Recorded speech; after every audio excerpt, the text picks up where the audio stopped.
Good morning, dear students. Today we proceed our exercise, miscellaneous exercise, question number 5. Question number 5. Show that if A is the subset of B. Question को ध्यान से समझना, question में क्या कहा गया है. If A is the subset of B, then prove that C minus B is the subset of C minus A. A is the subset of B. What is C? C is any set.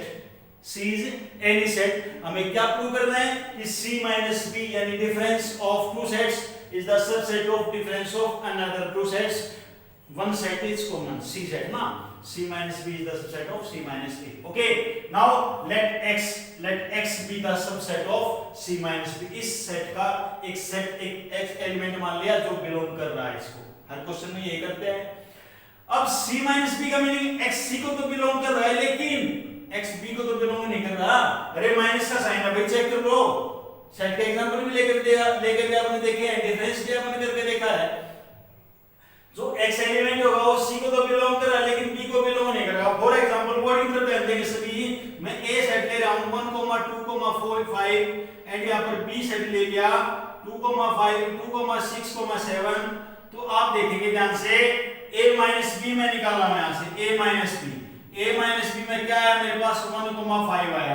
अब आप check कर लो जो one element है वो belong कर रहा है set A को.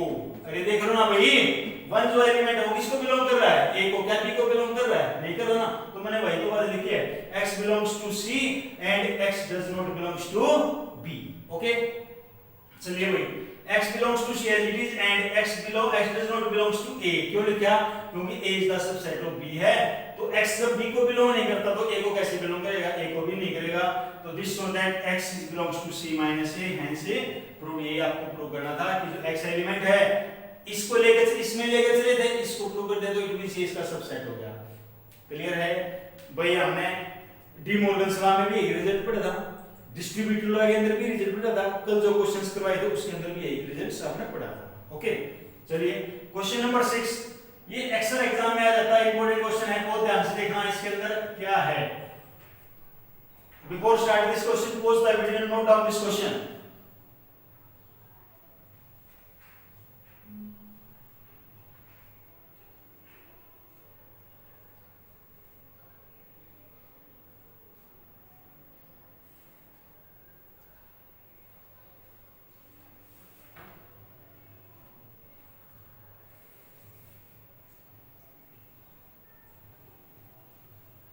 Question number 6 is very most important. क्या कहता है? Assume that power of A, ये लिखा हुआ है, power of A is equal to power of B यानी पावर सेट. पहले आपको पावर सेट भूल गए हो क्या? एक बार दोबारा रिकैप्चुलेट करा रहा हूं. मैंने यहां पर कोई A सेट लिखा जिसके अंदर 1, 2, 3 एलिमेंट्स लिख दिए.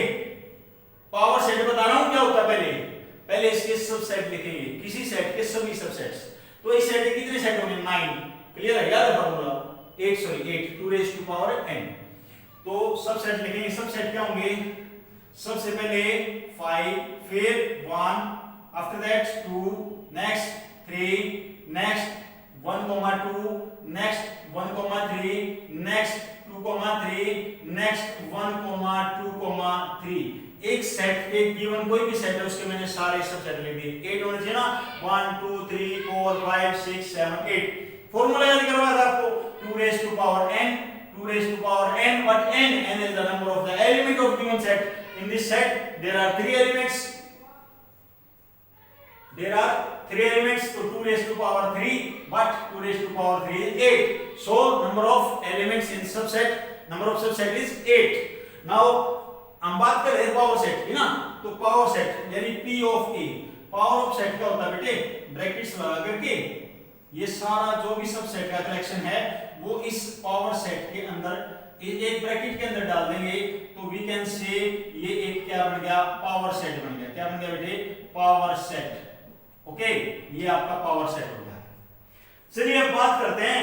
Assume that power of A is equal to power of B. यानी दो सेट हैं A and B. Power set of A is equal to power set of B given है. तो आपको प्रूव करना है A set A is equal to set B. भाई सभी क्वेश्चनों में यही चीज पढ़ी थी ना सेट ए सेट बी के इक्वल है, तो क्या करेंगे, एक बार a is the subset of b, second b is the subset of a, it means a is equal to b। Clear है? चलिए चेक करते हैं। Let x be any elements of a, मैंने क्या लिखा है, let x be any element of a, then there exists a subset M of set A such that x belongs to C. x belongs to M. तो यहां पर आपने देखा कि मैंने क्या लिखा है, let x be the element, x be the element of A लिखा है। चेक करें भाई, x belongs to A, x belongs to A, मैंने ये नहीं लिखा कि x belongs to power of A, ये नहीं हो सकता, ये तो पॉसिबल ही नहीं है।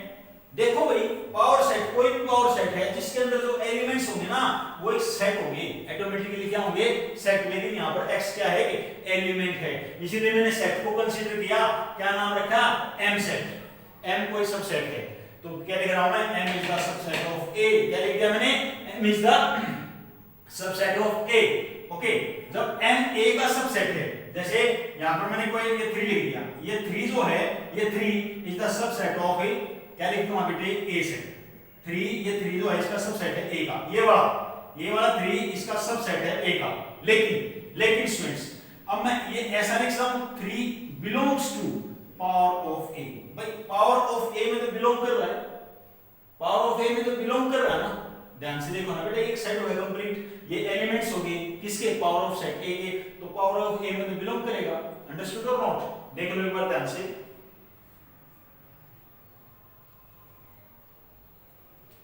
क्लियर? नाउ तो मैंने यहां पर लिख दिया m जो सेट है वो बिलोंग कर रहा है पावर ऑफ a को, तो फिर m बिलोंग कर रहा है पावर ऑफ b को। क्यों? गिवन है भाई, power of a equal to power of b given है, तो पावर ऑफ a की जगह क्या लिख दिया हमने, पावर ऑफ b लिख दिया। तो m is the subset of b, m जो सेट होगा वो सबसेट होगा किसका, b का। तो m जब b का सबसेट है, तो जो m के अंदर जो एलिमेंट होंगे वो तो किसको बिलोंग करेंगे, b को बिलोंग करेंगे। x is the belongs to b, तो हमने चेक किया था कि x को हमने a के अंदर बिलोंग करके चले थे, x किसके बिलोंग कर दिया, b के, तो this show that a is the subset of a, b a is the subset of b। Understood और नॉट? न्याय बेटे सुन, दोबारा बता, दोबारा फिर x कोई एलिमेंट लिया जो a सेट के अंदर बिलोंग कर रहा था, यहां पर पावर सेट की बात की गई है, तो हमने एक ऐसा सेट लिया जो जिसके अंदर वो x को बिलोंग कर रहा है लेकिन पावर ऑफ a को बिलोंग कर रहा है। तो m एक सेट ले लिया, m is the subset of set a। m क्या है, सबसेट है किसका, सेट a का, तो मैंने लिख दिया m is the subset of set a। जब ये m जो है, अभी मैंने यहां पर भी एग्जांपल देके दिखाया बेटे, ये जो 3 है ये एक सबसेट है किसका, a का, लेकिन जो 3 ये वाला ये बिलोंग भी तो करेगा किसको, पावर ऑफ a को। यही मैंने बात यहां लिखी है, m is the subset of a, तो m इज द सेट, जो सेट गिवन है वो सेट बिलोंग है किसका, पावर ऑफ a का। तो पावर ऑफ a यहां पर पावर ऑफ b लिख दिया, because in this question given that power of a is equal to power of b। तो m is the subset of b, तो x belongs to b, this so that x is the belongs to a and x belongs to b, so a is the subset of a b।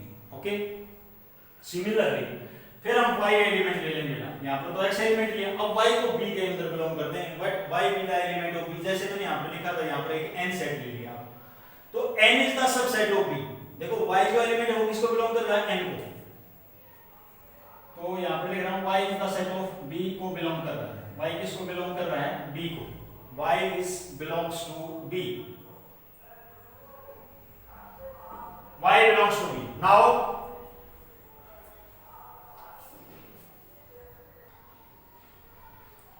तो अभी आपने देखा क्या कि n is the subset of b, तो n power of b को belong करेगा, power of b किसने क्या लिखा, पावर ऑफ a, तो n is the subset of a, तो y किसको बिलोंग करेगा, पावर ऑफ a को। यहां से मैंने क्या किया था, y किसको बिलोंग कर रहा है, b सेट को, यहां मैंने क्या प्रूव कर दिया, y a सेट को बिलोंग कर रहा है, this show that y belongs to b and y belongs to a, this show that b is the subset of a।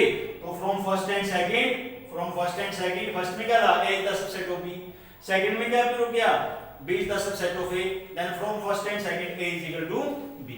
Understood? Pause the video and note down this question।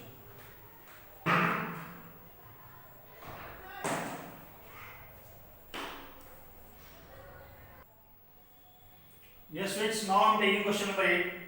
Show that for any given set A and B, ये आपको prove करके दिखाना है, A intersection B union A minus B is equal to A के बराबर prove करके दिखाना है।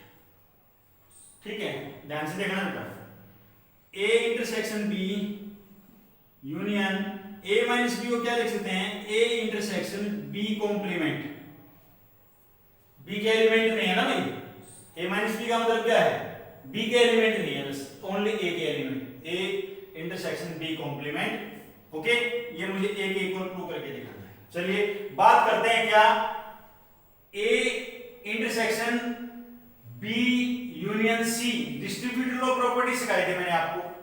A intersection B union C को क्या लिखा था आपको, A intersection B union A intersection C, ये लिखवा था नहीं लिखवा था, प्रूव करवाया है आपको। तो मैं यहां पर ये अप्लाई कर रहा हूं। देखिए मैंने बोला था कि इस जब ये वाली टर्म होती है ये लिख सकते हैं और ये वाली नहीं ये लिख सकते हैं, ये बोला।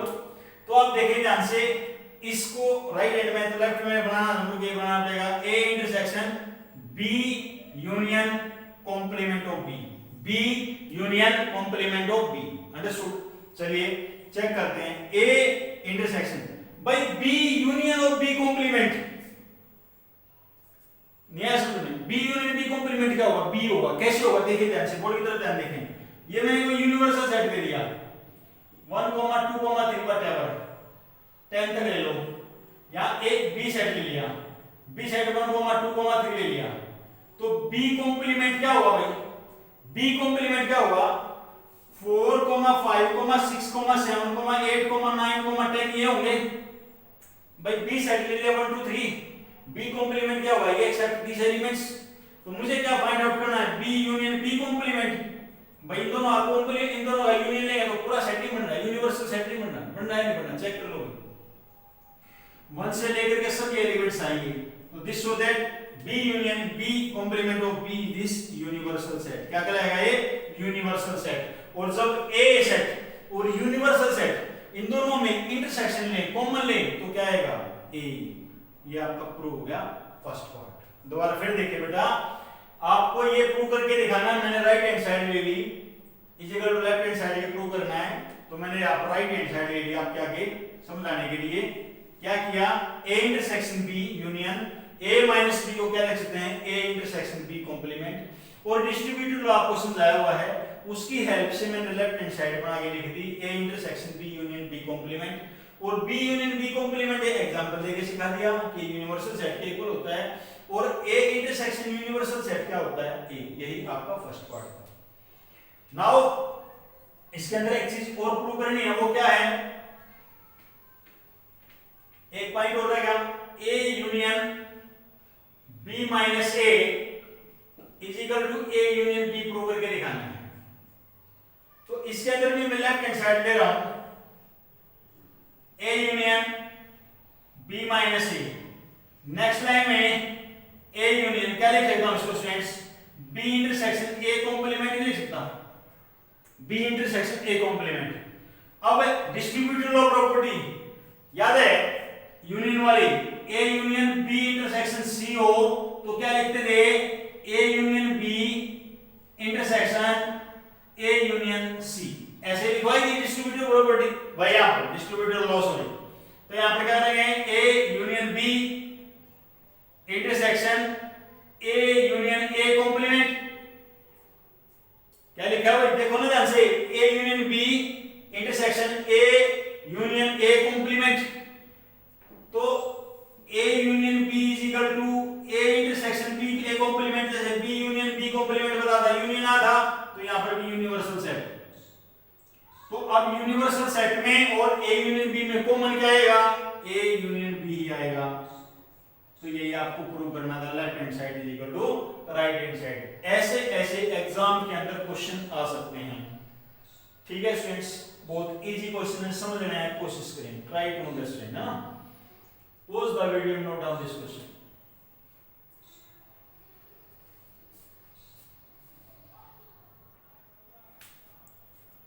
Students, now I am taking question number 11. Let A and B are two sets. A और B टू सेट्स हैं। If A intersection X is equal to B intersection is X is equal to 5, X क्या है? कोई अलग set है जो A के साथ X का इंटरसेक्शन और B का X के साथ इंटरसेक्शन क्या दिखा रहा है? 5। इट मींस A कुछ अलग सेट है, X कुछ अलग सेट है, यानी A एंड X का जब कॉमन 5 के इक्वल आता है तो इट मींस, प्रीवियस वीडियो को चेक करना कि टू एलिमेंट्स का जो इंटरसेक्शन यदि 5 आता है तो वो जो दो सेट होंगे किस टाइप के सेट होंगे, which type of set these which have no common element is there, तो these sets are called disjoint set। क्या बोलते हैं उनको? disjoint set। तो A intersection is equal to B intersection is equal to 5 and A union X is equal to B union X given है, तो आपको prove करना है A is equal to B। इस क्वेश्चन में भी आपको A equal to B prove करना है, तो वही काम करना है। A union X is equal to B union X given है, मैंने दोनों तरफ A intersection लगा दिया। A intersection A union X A के इक्वल, यहां पर मैंने डिस्ट्रीब्यूटिव प्रॉपर्टी लगा दी A intersection B union A intersection X, और A intersection X किसके इक्वल है? 5 के, तो यहां 5 लगा दिया। तो कोई भी सेट है जब उसका 5 के साथ यूनियन निकालते तो वही सेट आ जाता है सेम टू सेम, क्योंकि 5 तो क्या है? एम्प्टी सेट, इसके अंदर कोई एलिमेंट ही नहीं है, तो जब यूनियन निकालो तो यही तो आएगा। तो इस means A is the subset of B। A किसके इक्वल आ गया?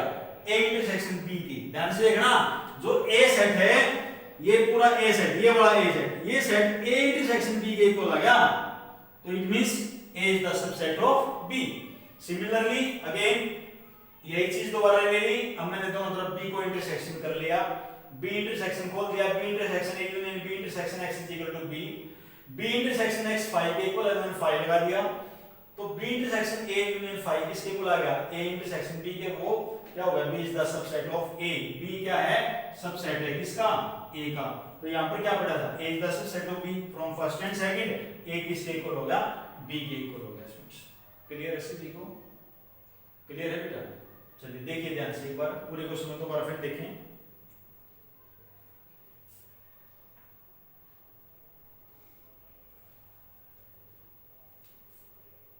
पूरे क्वेश्चन को दोबारा फिर देखें, कोई प्रॉब्लम है?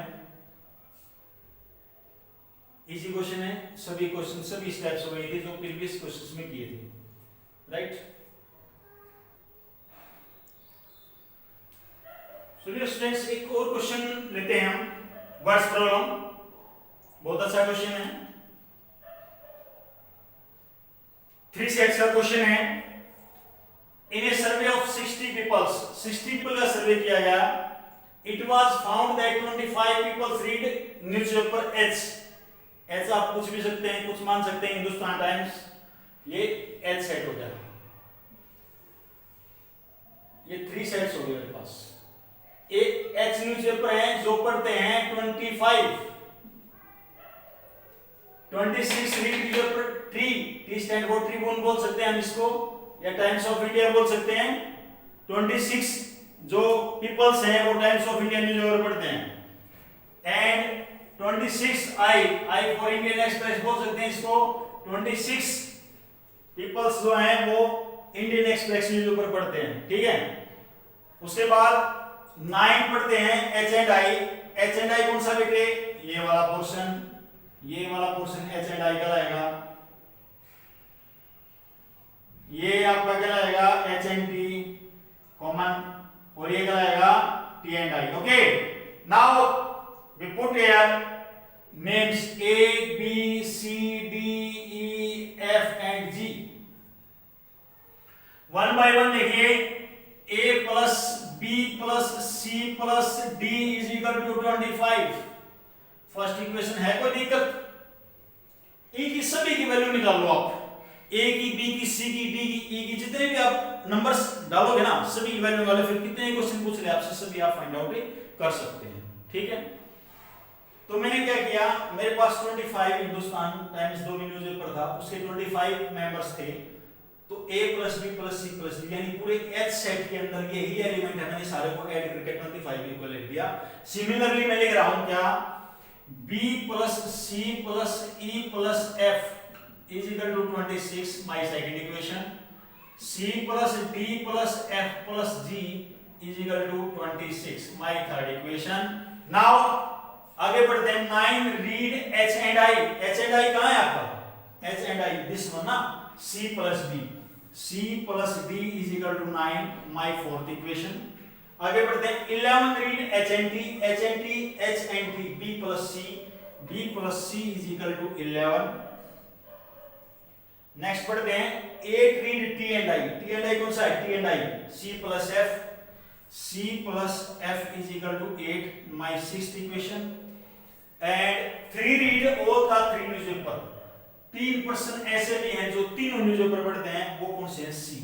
सी की वैल्यू है कितनी? 3। ये मेरी 7th इक्वेशन। बस अब कर फटाफट निकालना, सबका ध्यान बोर्ड की तरफ हो। 1 मिनट का काम, इससे ज्यादा नहीं लगेगा। सी की वैल्यू 3 है। यदि सी की वैल्यू यहां 1 बाय 1 देख रहा हूं, फ्रॉम 6 पार्ट सी की वैल्यू, यदि मैं सी की वैल्यू यहां 3 रख देता हूं तो एफ की वैल्यू कितनी आएगी? 5 आएगी, नहीं आएगी? एफ की वैल्यू क्या आएगी? 5। चलिए अब मैं 4th इक्वेशन में सी की वैल्यू 3 रख रहा हूं तो बी की वैल्यू क्या आएगी? 8। अब मैं फ्रॉम 4th इक्वेशन ले रहा हूं, सी की वैल्यू 3 रख रहा हूं तो डी की वैल्यू क्या आएगी? 6। निकल गई। अब 3rd इक्वेशन कौन सी? 3rd। बड़ी देर ध्यान देना भाई। सी, सी कितना है? 3 प्लस डी कितना है? 6, एफ कितना है? 5, जी निकालना है इज इक्वल टू 25। तो जी की वैल्यू आ जाएगी 5 और 6 11, 11 और 3 कितना होता है? 14, 14 माइनस करेंगे तो कितना आएगा? 11। तो जी की वैल्यू भी मेरे पास आ गई 11। अब मैं सेकंड इक्वेशन यूज कर रहा हूं। सेकंड इक्वेशन में बी, बी कितना है बेटा? बी 8, सी 3, ई, ई की पता है क्या? नहीं पता। एफ, एफ की वैल्यू है 5 इज इक्वल टू 26। 8 और 3 11, 11 और 5 16 माइनस करेंगे तो ई की वैल्यू कितनी आएगी? 10। ये ई की भी आ गई। अब मैं फर्स्ट पार्ट ले रहा हूं, फर्स्ट इक्वेशन। ए नहीं पता है की वैल्यू, बी की वैल्यू पता है? हां पता है। कितनी है? 8 है। सी की वैल्यू 3 है और डी की मैंने अभी निकाली थी 6 इज इक्वल टू 25। तो 8 और 3 11, 11 और 6 कितना हो गया? 17। 17 माइनस करेंगे तो कितना बचेगा बेटे? 8। तो मेरी सभी वैल्यू निकल गई, सारी तो वैल्यू निकल गई। अब मुझे फर्स्ट पार्ट देख लो क्या पढ़ना है। The number of people who read at least पढ़ा है बेटे, कम से कम एक न्यूज़पेपर पढ़ता हो, कम से कम एक न्यूज़पेपर पढ़ता हो। तो सारे ऐड कर दो भाई, A B C D E F G सबको ऐड कर दो। ए कितना है?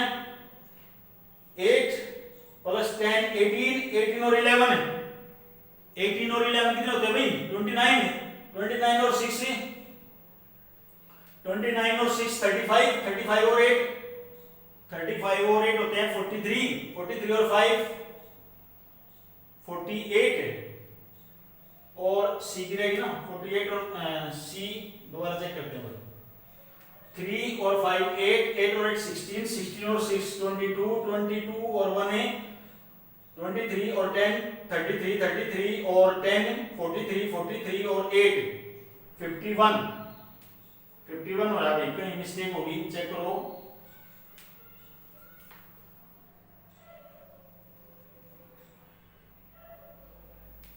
सी सेट 30 क्वेश्चन में मिस्टेक हो रही ना भाई। यहाँ 26 था, यहाँ 25 लिख दिया। कितना आएगा? 26। तो यहाँ कितना आएगा? 5 और 6 11, 11 और 3 14, 14 माइनस करेंगे तो 12। तो अब आप इन सब का सम निकालेंगे। a plus B plus C plus D plus E plus F plus G सब का निकाल दो सम, तो आपका आएगा 52। तो ये आपका फर्स्ट पार्ट का आंसर होगा। फर्स्ट पार्ट का आंसर होगा कितना? 52। क्लियर? सेकंड पार्ट पढ़ते हैं। The number of people who read exactly one newspaper. वो पीपल बताने जो केवल एग्जैक्टली मतलब समझ गए, केवल एक न्यूज़पेपर पढ़ता है। वो कौन सा है? देखो ए, ई और जी, बस यही पर्सन ऐसे हैं जो केवल वन न्यूज़पेपर पढ़ते हैं। यदि मैं इस बी की बात करूं ना, बी की, तो बी वो पर्संस हैं जो ट्रिब्यून भी पढ़ते हैं, टाइम्स ऑफ इंडिया पढ़ते हैं और हिंदुस्तान टाइम्स भी पढ़ते हैं।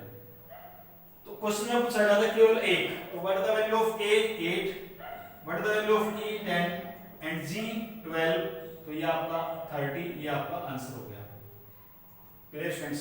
तो आज आपने मिसलेनियस एक्सरसाइज कंप्लीट करनी बेटे। आपका चैप्टर 1 कंप्लीट हो गया है। अपना अपनी फेयर नोटबुक में चैप्टर 1 के सभी नोट्स प्रिपेयर करने हैं। ठीक है? Clear to all? Okay students, thank you.